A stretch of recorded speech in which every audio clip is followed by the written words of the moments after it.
নমস্কার, রত্নাস রেসিপিতে সবাইকে স্বাগতম।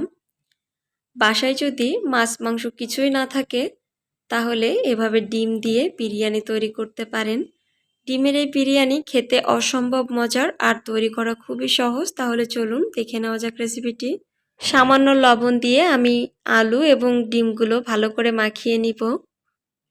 এরপর কড়াইতে আমি সয়াবিন তেল দিয়ে নিব। তেলটা গরম হয়ে যাওয়ার সাথে আমি এখানে ডিমগুলো দিয়ে ভেজে নিব।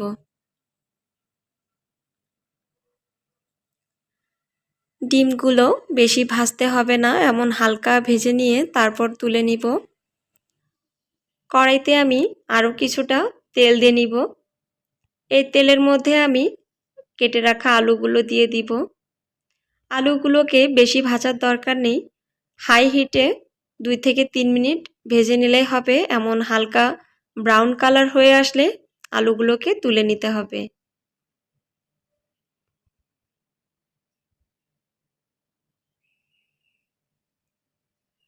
আলুগুলো তুলে নিয়ে এর মধ্যে আমি একটা তেজপাতা, দারচিনি, লবঙ্গ এবং এলাচ দিয়ে দিলাম। ফোড়নটা হালকা ভেজে নিয়ে এর মধ্যে আমি পেঁয়াজ কুচি দিয়ে দিলাম। আমি এখানে 3টা মিডিয়াম সাইজের পেঁয়াজ কুচি ব্যবহার করেছি।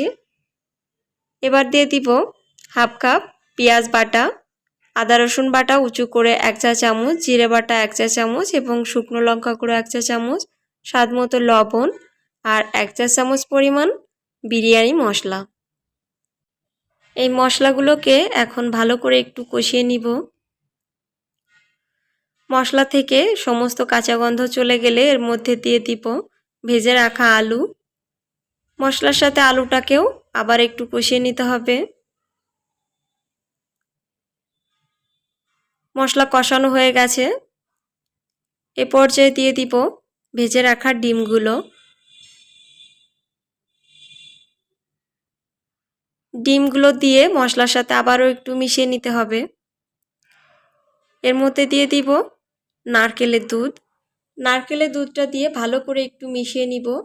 যদি নারকেল দুধটা আপনাদের কাছে না থাকে তাহলে গুঁড়া দুধ বা লিকুইড দুধ ব্যবহার করতে পারেন, সেটাতেও টেস্ট অনেক ভালো আসবে। ডিম রান্না করার জন্য আমি এখানে দিয়ে দিব প্রায় 1 কাপ পরিমাণ জল। জলটা দিয়ে ভালো করে একটু মিশিয়ে নিলাম। এখন হালকা ফুটে উঠলে আমি ঢাকা দিয়ে রান্না করে নিব।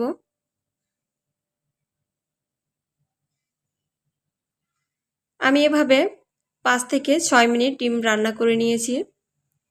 এখন আরও 2 থেকে 3 মিনিট রান্না করে নিব।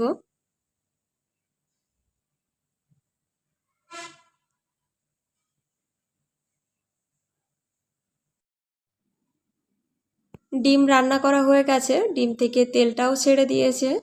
এখন আমি ডিমগুলো ঝোল থেকে উঠিয়ে নিব। আর আলুগুলো এ পর্যায়ে অনেকটাই সেদ্ধ হয়ে গেছে, প্রায় অর্ধেকটা। বাকি অর্ধেক রান্না হতে হতে সেদ্ধ হয়ে যাবে। দিয়ে দিব জল। আমি যেহেতু 1.5 কাপ পরিমাণ চাল ব্যবহার করব, তাই তার ডাবল অর্থাৎ 3 কাপ পরিমাণ জল দিয়ে নিলাম। 4-5টা কাঁচামরিচ দিয়ে দিলাম আর চিনি গুঁড়া পোলাওয়ের চাল দিয়ে দিলাম 1.5 কাপ। ভালো করে একটু মিশিয়ে নিব। আর এ পর্যায়ে লবণ চেক করে তারপর যতটুকু লাগবে ততটুকুই দিবেন। আবারও একটু মিশিয়ে নিলাম। এখন ঝোলটা কিছুটা ফুটে ওঠার সাথে সাথে আমি ঢাকা দিয়ে প্রায় 4 থেকে 5 মিনিট রান্না করে নিব মিডিয়াম হিটে। 5 মিনিট পরে আমি এর মধ্যে দিয়ে দিব তুলে রাখা ডিমগুলো। এখন একটু মিশিয়ে নিব। উপরে চালগুলো নিচে দিয়ে দিব এবং নিচের চালগুলো উপরে দিয়ে দিব, এতে ভালো করে সেদ্ধ হয়ে যাবে। আবারও ঢাকনা দিয়ে প্রায় 5 থেকে 6 মিনিট লো হিটে রান্না করে নিব।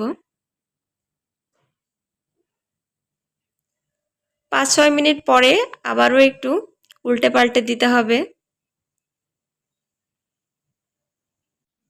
এখন চামচের সাহায্যে ভালো করে চারপাশ সমান করে নিতে হবে। দিয়ে দিব 1 চা চামচ পরিমাণ কেওড়া জল, সামান্য একটু বিরিয়ানি মশলা আর আগে থেকে পেঁয়াজ বেরেস্তা করে রেখেছিলাম সেটা দিয়ে দিলাম। আর সবশেষে দিয়ে দিব 1 চা চামচ পরিমাণ ঘি। তবে ঘিটা অপশনাল, বাসায় থাকলে দিবেন, না থাকলে স্কিপ করবেন। আর এভাবে ঢাকা দিয়ে আমি 10 থেকে 15 মিনিট দমে রেখে দিব। আর এই সময় অবশ্যই চুলার আঁচটাকে অফ রাখবেন, না হলে তলায় পুড়ে যাবে। এভাবে ঘরে থাকা উপকরণ দিয়ে একদমই কম মশলায় ডিম বিরিয়ানি রান্না করতে পারেন। আর এই ডিম বিরিয়ানি খেতে অসম্ভব ভালো লাগে। বাসায় একবার ট্রাই করে দেখতে পারেন। ভিডিওটি ভালো লেগে থাকলে আমার চ্যানেলটিকে সাবস্ক্রাইব করে রাখার অনুরোধ রইল। আর পাশে থাকা বেল আইকনটা অন করে দিতে ভুলবেন না নতুন নতুন ভিডিওর আপডেট পাওয়ার জন্য। সবাই ভালো থাকবেন, সুস্থ থাকবেন, নমস্কার।